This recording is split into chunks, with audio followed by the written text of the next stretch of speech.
Hi, I'm Craig, and I help veterans go from feeling stuck and unseen after service to living with confidence, connection, and purpose so that they can thrive in civilian life and relationships. And families, this is Craig, and today we're going to go over another condition, system, and name. And this condition, system, and name is also very popular. So we have a run of videos with very, very popular VA and common VA conditions that veterans claim after military service. And today we're going to talk about the knees. Today we're going to talk about knee pain, instability, and degenerative changes. So the condition, system, and name is knee conditions, and we're going to talk about like a broad overview of what those knee conditions are and how 38 CFR looks at those knee conditions. They're among the most common orthopedic disabilities claimed by veterans, often caused by repetitive impact, ruck marches, parachute landings, and physical training drills. And we talked a little bit about some of these things in our previous videos, because remember, whenever you talk about sort of pressure or impact or pounding on the knees and other conditions, they're already always related to one another. So knee conditions are no different. These injuries may involve ligament damage of the ACL, MCL, and PCL, cartilage wear, arthritis, or chronic instability from years of military activity and overuse. That means just the wear and tear of having to do all of these different things that you do in the military, training drills, running, marching, rucking, hiking, humping, those types of things. Degenerative arthritis, osteoarthritis, and Chondromalacia patella frequently develop as service members age or after knee trauma during active duty. Okay, so there is an aging element, but that's exacerbated and accelerated by the activity that you do in the military, while in the military. So chronic knee issues can lead to secondary disabilities, such as hip misalignment, lumbar strain, or gait-related conditions due to altered biomechanics. Veterans often experience cracking sounds, pain with stairs, locking, swelling, and weakness, all of which contribute to functional impairment in daily life and work performance. So we're going to talk a little bit more about knee pain today and how you can be rated for it in your VA disability claim. So how does the VA consider knee pain on the scale? How the VA rates knee pain, they rate knee disabilities under Diagnostic Codes 5256 to 5263 and 38 CFR 4.71 alpha, which cover the most common categories. DC 5256, ankylosis of the knee, joint stiffness or immobility.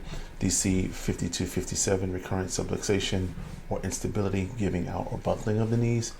DC 5258 and 5259, meniscus tears and post-surgical residuals. Diagnostic Code 5260 and 5261, limitation of flexion or extension, range of motion. Diagnostic Code 5003, degenerative arthritis due to trauma, which is confirmed by X-ray imaging. And ratings are determined based on measurable loss of motion. Remember, range of motion is an important function through all the musculoskeletal conditions. It's always going to be range of motion, X-ray imaging, things like that. The degree to which you can raise or lower certain body parts, that's always going to be the case with regard to musculoskeletal conditions. Even when they come out with whatever changes they come out with on how they rate things, range of motion will always be a crucial and critical factor. Veterans Affairs Office of General Counsel precedent 23-97 and 9-98 allow separate ratings for arthritis and instability in the same knee if both are medically documented. This is what we always talk about with regard to that. That would not be pyramiding, because in the different parts of the knee, you can have arthritis, or you can have knee pain, or you can have scars from a tear, those kinds of things, and all of those different things can be rated individually. Painful motion under 38 CFR 4.59 entitles veterans to at least the minimum compensable rating, even if the range of motion isn't severely limited. Bilateral knee conditions may qualify for bilateral factor under 38 CFR 4.26, slightly increasing the overall combined rating. Okay. Case law for VA knee disability claims. Disclaimer on case law is, remember, when we're talking about case law, We are always talking about case law that's similar to what we are claiming specifically, okay? So let's make sure we're using case law effectively, and let's make sure we're using case law appropriately and honestly. DeLuca versus Brown established that functional loss due to pain, weakness, fatigability, or incoordination must be considered separately from limited motion, meaning the VA must evaluate how pain impacts your ability to use your knee during repetitive movement. Mitchell versus Shinseki clarified DeLuca by ruling that pain limits motion during use or flare-ups constitutes additional disability, even if the measured range of motion appears normal. So what these cases are showing is that you don't necessarily need to have such limited and strict range of motion in order to still be rated for knees for disability.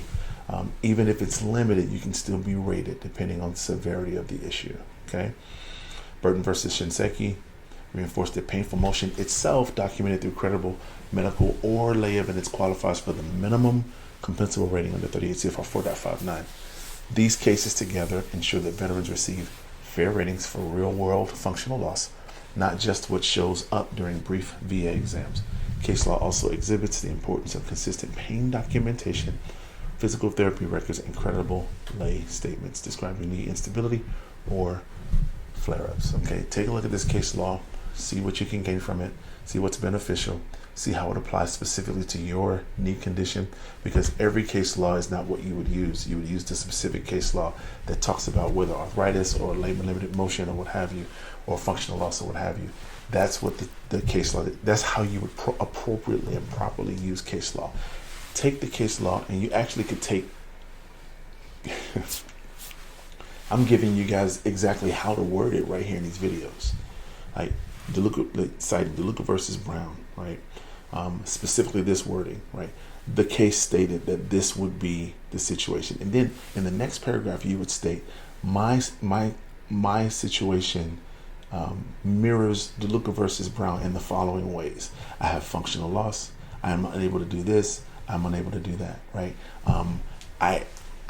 My impact to use my knee in different ways has been affected in this particular way, right? So now you've got the case law, you got your own statement, right? And then you've got the continuous symptoms.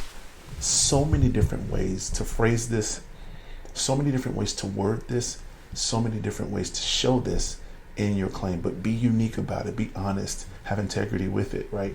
And you should be perfectly fine, right?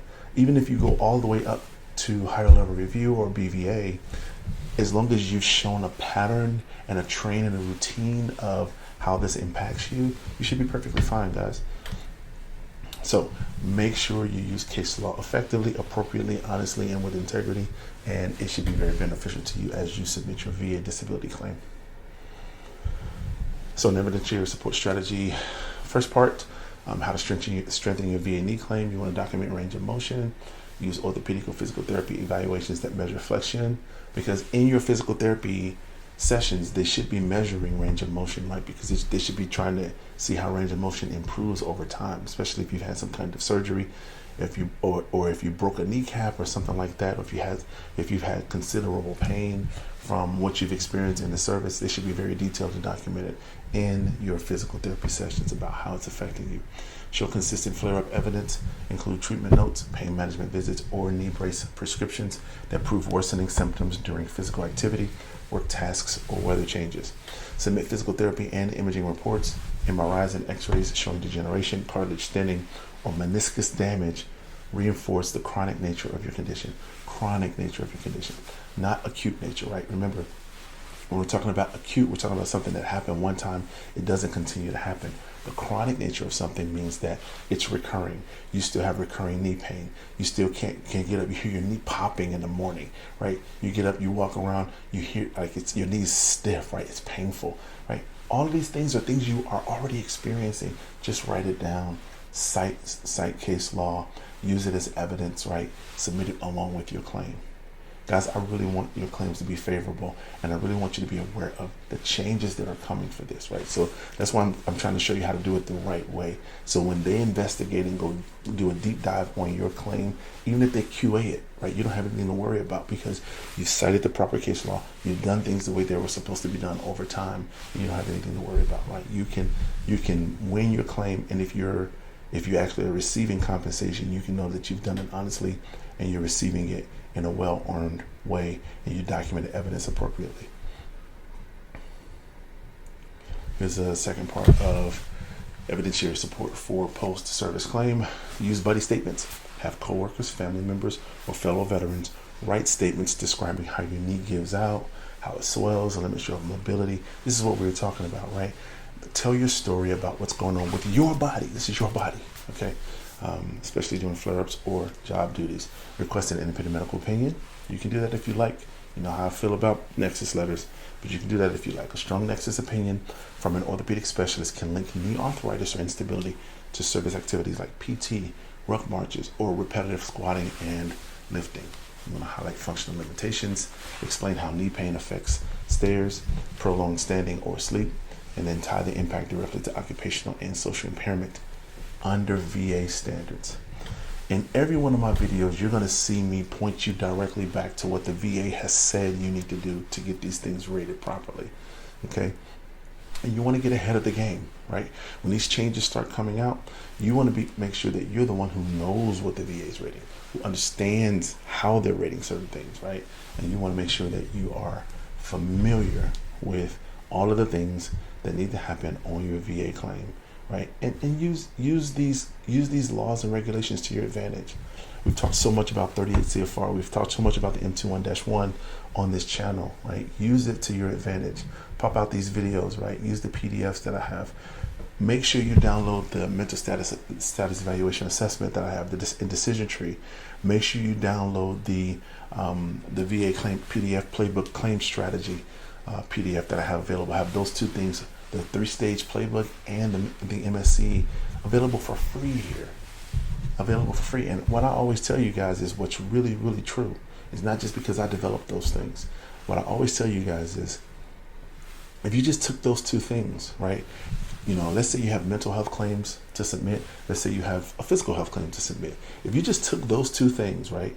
And listen, I have like over 20 PDF. If you just took those two things and you wanted to kind of delve into the 20 other PDFs that I have about writing narrative statements, other PDFs I have about CMP exams, all that stuff. If you want to just take that and read that and submit, all that's free. Read that and then like build your claim and submit it. I told you I don't guarantee anything. But what I will say is you give yourself a better chance when you are educated, empowered, and knowledgeable about what you're supposed to submit. So I want to do that for you guys. I want to be that resource for you. So please like, subscribe, share, comment, right? Let me know how these things are affecting you, how this is impacting you. Let me know if this video is meaningful to you. Drop down a comment in the section and let me know how your VA claim is going. And then also drop another comment in there, drop a question in there to let us know how we can help. I did a live just recently, and a few of you guys showed up. Thank you guys so much for showing up to the live that I did on Veterans Day. But I want more to come, right? We invite questions, right? I will have the questions from the live posted here shortly, and I'm gonna have I'm gonna edit the video from the live and then post that on my channel as well, so you can have the video, you can have the live link to see the live interactive experience, because we want to give you as much information as possible so that you can win your claim and so that you can live royally and live well. Thanks for watching, and I'll see you in the next one. I hope you guys enjoyed this video. Thank you for watching. If you want any more information about the subject of this series, be sure to check out the playlist right here. And remember, live royally and live well. Thanks for watching, and I'll see you in the next one.